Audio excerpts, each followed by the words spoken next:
अस्सलाम वालेकुम नाजरीन, एक नए व्लॉग के साथ आपकी खिदमत में हाजिर है। नाजरीन, जस्टिस काजी फाइज ईसा हो या जस्टिस उमर अता बंदयाल, दोनों के दरमियान एक सर्द जंग जो है वो जारी है। गुज़िश्ता रोज आपको याद होगा जस्टिस काजी फाइज ईसा सुप्रीम कोर्ट के कमरा अदालत नंबर 1 में किस तरह खड़े हो गए, उन्होंने क्या क्या इल्जामात आयद किए और चीफ जस्टिस ऑफ पाकिस्तान खामोशी से सुनते रहे। मगर आज चीफ जस्टिस ऑफ पाकिस्तान बोले हैं और उन्होंने आज बाकायदा तौर पर रद्द अमल दिया है। जस्टिस काजी फायज ईसा को भरपूर अगर कहा जाए तो उन्होंने जवाब दिया है।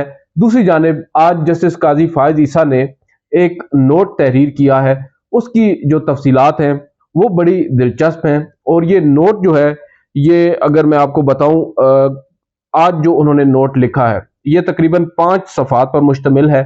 इसके साथ जस्टिस काजी फायज ईसा ने दो मजीद अपने नोट्स जो माजी में उन्होंने तहरीर किए थे वो भी लफ किए हैं, और उसके साथ साथ जो कंसाइज स्टेटमेंट उन्होंने बतौर चेयरमैन या बतौर सरबरा audio leaks commission supreme court में जमा करवाया था, वो जवाब भी इस अपने नोट में उन्होंने लफ किया है। और अब अगर आपको इसका थोड़ा सा क्रक्स बता दें, क्योंकि काफ़ी तवील ये लेटर है या नोट है, इसमें अब काजी फाइज ईसा साहब ने पहले आपको ये बता दें कि ये दरअसल मामला है, गुज़िश्ता रोज चीफ जस्टिस पाकिस्तान की जानिब से एक लार्जर बेंच तश्कील दिया गया था, 9 रुकनी लार्जर बेंच।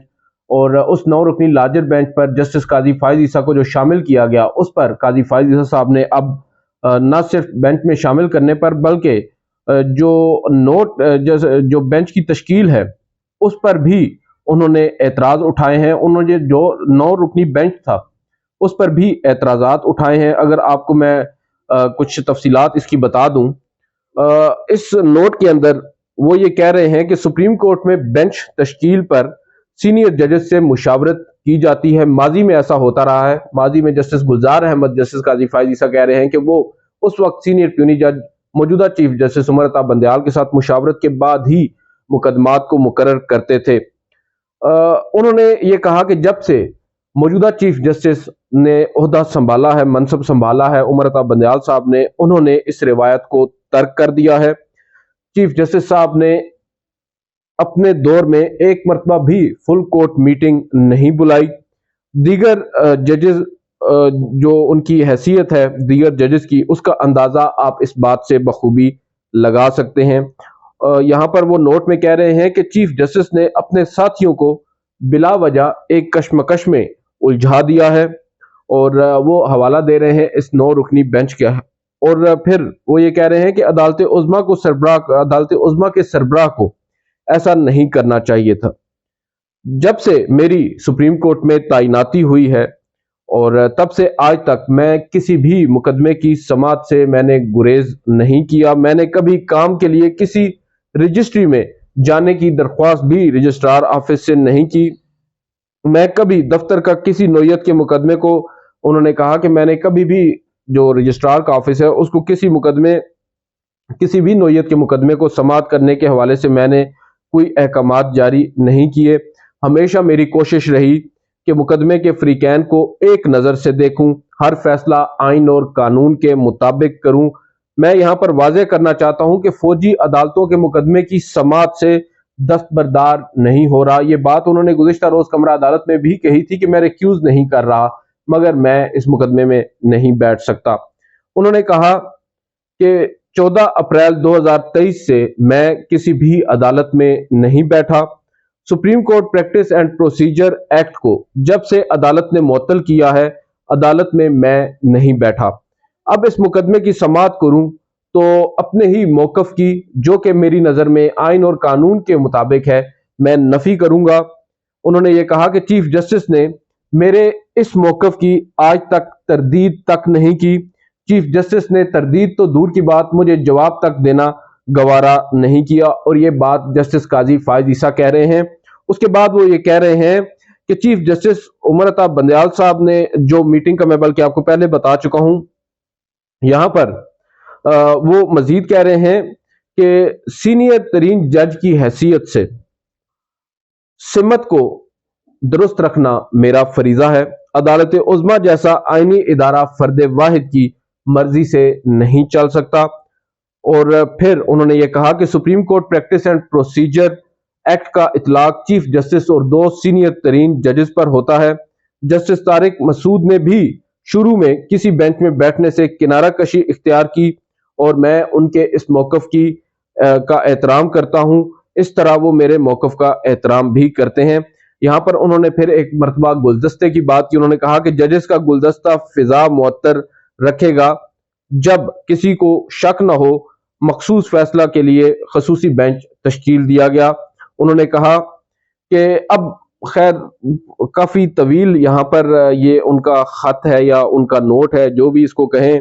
इसके अंदर आपको कुछ चीदा चीदा दीगर नुकात बताता हूँ कि उन्होंने कौन कौन से अहम नुकात इस पूरे नोट के अंदर किए हैं, ताकि आपको कॉन्टेक्स्ट समझ में आ जाए। यहाँ पर वो ये भी बता रहे हैं, आपको याद होगा एक दफा सहाफी अब्दुल कयूम सिद्दीकी साहब कुछ लाहौर के सहाफियों के साथ जस्टिस काजी फायज ईसा की अदालत में आए और उन्होंने एक दरख्वास्त जो कि तकरीबन 1.5-2 साल पुरानी बात है, उसको समाअत के लिए मुकर्रर करने की इस्तदा की। यहाँ पर वो हवाला दे रहे हैं उसका, और उन्होंने कहा कि 20 अगस्त 2021 को अदालत उज़्मा में सहाफ़ी एक दरख्वास्त लाए थे और उस वक्त प्रेस एसोसिएशन जो हमारी सुप्रीम कोर्ट की है उसके सदर भी उसमें शामिल थे, मगर चीफ जस्टिस ने, जो उस वक्त कायम मकाम चीफ जस्टिस थे, ने एक बेंच बनाया और एक जूनियर जज मुनीब अख्तर से उस पर मेरे खिलाफ फैसला लिखवाया।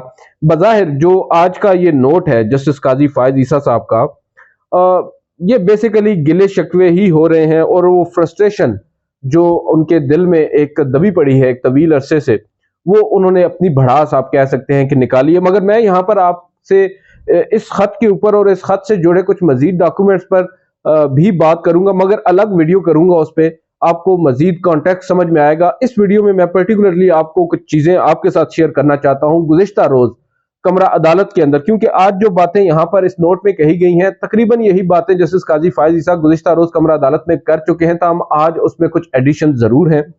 एक बात उन्होंने गुज़िश्ता रोज कमरा अदालत में कही थी जस्टिस सरदार तारिक मसूद से मुतालिक।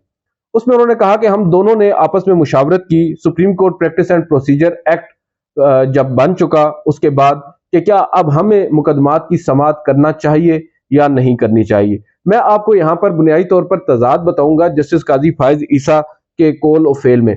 वो ये कह रहे हैं एक जानिब, क्योंकि ये जो कानून बना है supreme court practice and procedure act, ये 184(3) जो आर्टिकल है उसके तहत जितने भी मुकदमात दायर होते हैं उनके हवाले से समाअत के लिए जो बेंच तश्कील देने के लिए कमेटी तश्कील दी गई इस कानून के मुताबिक, मगर दीगर जितने भी मुकदमात हैं उनमें बेंच चीफ जस्टिस ने ही तश्कील देने हैं।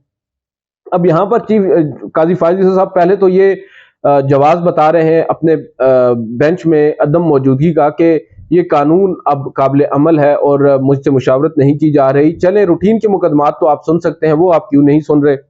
एक तो ये बात मुझे काफी हैरान कुन लगी और इसका जवाब भी खैर साहब खुद दे रहे हैं। वो ये कह रहे हैं कि जस्टिस सरदार तारिक मसूद ने मुझे कहा कि हमें 184(3) के मुकदमात नहीं सुनने चाहिए, मगर रूटीन के मुकदमात हमें सुनने चाहिए। पेंडेंसी एक बहुत बड़ा एलिमेंट है, आपको हम पहले भी बता चुके हैं। पेंडेंसी जो है इस वक्त 55,000 तक पहुंच चुकी है और इसकी एक बुनियादी वजह या बड़ी वजह जो आप कह सकते हैं वो जस्टिस काजी फायज ईसा भी हैं, गो कि इनका हिस्सा शायद कम हो मगर इनका हिस्सा उसमें जरूर है। और ऑब्वियसली जब पेंडेंसी बढ़ेगी इल्जाम तो उस पर आएगा जो उस वक्त सरबराह होगा अदालत का, और सरबराह हैं जस्टिस उमर अताब बंदयाल साहब, तो शायद जस्टिस काजी फायज ईसा को इतना फर्क नहीं पड़ता। और ये खैर अपने अपने मिजाज और सोच की बात है। अब आते हैं दूसरे पॉइंट के ऊपर, जस्टिस सरदार तारिक मसूद साहब। मुझे ये लगता है कि काजी साहब ने जस्टिस सरदार तारिक मसूद साहब को भी एक नई कश्मकश में उलझा दिया, उन्होंने उनको भी फंसा दिया। जस्टिस सरदार तारिक मसूद साहब को बतौर काजी फायज ईसा साहब के उन्होंने ये मशवरा दिया सरदार तारिक मसूद ने कि 184(3) के मुकदमात हमें नहीं सुनने चाहिए और दीगर मुकदमात सुनने चाहिए। काजी साहब ने उनकी राय से इख्तिलाफ किया और किसी भी बेंच का हिस्सा नहीं बने, मगर जस्टिस सरदार तारिक मसूद मामूल के मुकदमात की समाअत करते रहे। कुछ अरसा उन्होंने भी नहीं की, बाद में उन्होंने मामूल के मुकदमात की समाअत शुरू कर दी। मगर 184(3) के मुकदमात की वो बात कर रहे हैं। आपको याद होगा गुज़िश्ता तकरीबन 10-12 रोज कबल सुप्रीम कोर्ट में जमात इस्लामी की 2016 की एक दरख्वास्त ज़ेर समाअत आई, जिसमें उन्होंने पानामा के अंदर जो 436 जो अफराद हैं जिनके नाम हैं उनके हवाले से एक दरख्वास्त दायर कर रखी थी। वो अब अदालत में अचानक से समाअत के लिए मुकर्रर हुई और वो मुकर्रर हुई जस्टिस सरदार तारिक मसूद की सरबराही में 2 रुकनी बेंच के सामने। अगर तो जस्टिस काजी फायज ईसा की बात मान ली जाए और जस्टिस सरदार तारिक मसूद का मौकफ दुरुस्त मान लिया जाए तो फिर उस रोज जस्टिस सरदार तारिक मसूद को भी रिक्यूज कर देना चाहिए था। उनको उस रोज उस मुकदमे की समाअत नहीं करनी चाहिए थी, मगर उन्होंने 184(3) के तहत दायर जमात इस्लामी की उस दरख्वास्त पर न सिर्फ समाअत की बल्कि 9 सवालात उठाए। दीगर जो उनके साथी जजेस हैं जो अब रिटायर हो चुके हैं, जिन्होंने पनामा का फैसला दिया, उन पर भी तनकीद के निश्तर बरसाए और फिर एक तहरीरी हुक्मनामा भी जारी किया और समाअत 1 माह के लिए मुलतवी कर दी। तो बज़ाहिर नज़र ये आ रहा है कि जस्टिस काजी फायज ईसा हों या जस्टिस सरदार तारिक मसूद, दोनों की अपनी राय हो सकती है, दोनों के पास इख्तियार है, दोनों ही सुप्रीम कोर्ट के सीनियर तरीन जजेस हैं और हमसे ज़्यादा शायद आइन और कानून को वो समझते हैं, शायद क्या यकीनी तौर पर। मगर अहम बात यह है कि नज़र यही आता है कि दोनों जजेस हजरात जो हैं वो सिर्फ आइन और कानून को नहीं देख रहे, वो अपनी ज़ाती अना को भी देखते हैं और इस अना को ज़िद में तब्दील भी करते हैं। और जस्टिस उमर अता बंदयाल को शायद, मुझे ये लगता है, गो कि उनको भी ज़रूरत नहीं है किसी और को नाकाम करने की, मगर उनको नाकाम करने की कोशिश ये दोनों जजेस भी करते नज़र आ रहे हैं। और जहाँ तक उमर अता बंदयाल साहब की बात है, बहुत से लोग गुज़िश्ता 2 रोज़ से जस्टिस उमर अता बंदयाल के बहुत हामी हो गए हैं अचानक से कि बंदयाल साहब ने बड़ी तारीख रकम कर दी, फौजी अदालतों के हवाले से मुकदमा समाअत के लिए मुकर्रर कर दिया। मेरा उनको मशवरा होगा कि कुछ रोज़ इंतज़ार कीजिए। जस्टिस उमर अता बंदयाल साहब, बेशक काजी फायज ईसा साहब से आप इख्तिलाफात कर सकते हैं, आपको हक है, मगर जस्टिस उमर अता बंदयाल साहब ने जो बेंच की तश्कील दी है, आपको ये भी समझना होगा कि उन्होंने बेंच की तश्कील क्यों दी है। क्या हुआ अचानक से कि एक रोज के अंदर 24 घंटों में हदफ तनकीद जस्टिस उमर अता बंदयाल नहीं रहे और काजी फायज ईसा बन गए? क्यों कर उनको बेंच में शामिल किया, ये जानते हुए भी कि जस्टिस काजी फायज ईसा ने उनको एक खत के जरिए ये बता दिया है कि वो जब तक supreme court practice and procedure act के हवाले से हतमी फैसला नहीं आ जाता किसी बेंच में नहीं बैठेंगे। ये जानते बूझते हुए भी जस्टिस उमर अता बंदयाल ने लार्जर बेंच बनाया, जस्टिस काजी फायज ईसा को बीच में शामिल कर दिया। अगर आपने करना ही था तो कम से कम पहले एतमाद में तो ले लेते। आप चाहते थे कि एक कंट्रोवर्सी जन्म ले, ये जज साहब कमरा अदालत में आए और वहां पर एक नया तनाजा खड़ा हो, जो कि रिजल्टेंटली तनाजा खड़ा हुआ और उसके बाद जो हदफ तनकीद थे वो जस्टिस काजी फायज ईसा बने। काजी फायज ईसा साहब के अपने मसाइल हैं, वो खुद जो है अपने दिमाग से ये समझते हैं कि शायद वो जो कानून और आइन को समझते हैं कोई और नहीं समझता। अब जबकि 8 जजेस ये कह रहे हैं कि फैसला मुअत्तल है, उस फैसले पर अमल दरामद नहीं हो सकता, आप उस फैसले पर अमल दरामद क्यों कर चाहते हैं जब फैसला अबूरी तौर पर ही सही लेकिन है तो सुप्रीम कोर्ट के फैसले से मुअत्तल? तो बुनियादी तौर पर यहाँ पर जजेस की जो पर्सनल आप कह सकते हैं जिद है, अना है, वो आड़े आ रही है और जो निशाना बन रहे हैं वो आम शहरी बन रहे हैं, आम साइल बन रहे हैं। आप देख सकते हैं फौजी अदालतों में जो ट्रांसफर किए गए हैं केसेस सिविलियंस के, उनके हवाले से क्या हो रहा है और क्या होने जा रहा है आपको आइंदा 2 रोज में मजीद वाज़ेह हो जाएगा।